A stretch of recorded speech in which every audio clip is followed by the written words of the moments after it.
खुलुमबाय गोजोन फुंबिलिनि गासैबो बड'लेण्ड बुब्लिनि अनसायगिरिफोरखौ बरायग्रोबाय। दिनै 22 नभेम्बर सनिबारनि फान्जामुथिखौ फरायथिनो लादों आं उदांस्रि मुसाहारिया।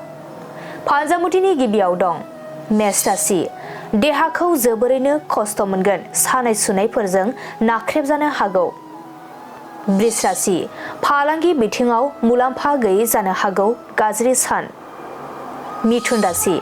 सोरजोंबा जानाय दावराव दावसिफोरा जोबस्रांगोन, गोरोबलायफिनना थानो हागोन।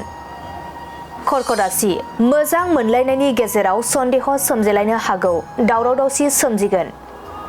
सिंह राशि। बहाबाफोर दावबायहैयोब्ला खैफोदजों मोगा-मोगि जानांनो हागौ, गोसोआव गिखांनाय सोमजिगोन। कन्या राशि। गावनि थांखिखौ जाफुंहोनो हागोन, गोब्राब नाजानाय थानांगोन। तुला राशि। आखायाव थानाय रांखावरिफोरा जोबस्रांनो हागौ, हरखाब गिदिर जेंना सोमजिनायनि आसा दं। वृश्चिक राशि।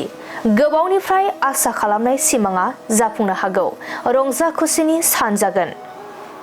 धनु राशि। गोसो गैयाब्लाबो बिबान लाना हाबा मावनो गोनां जानो हागौ, खामानियाव मुखुब जाना थागोन।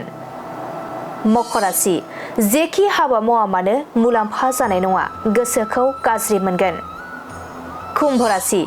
समाजाव बयनिबो सनमान मोनगोन, गोजौ फारसे दावगालांनो थुलुंगा मोनगोन। मीन राशि। फिसा गोरोन्थिनि थाखाय सोरजोंबा निन्दा होजानो हागौ, गाज्रि सान। दिनै सानसेनि राशि फरायथिनायाबो एसेनोसै। आसा खालामो नोंथांनि दिनैनि साना मोजाङै मोजां थांगोन, बेखौ बड'लेण्ड बुब्लि नखरनिफ्राय मिजिंथिबाय। गोजोन्थों।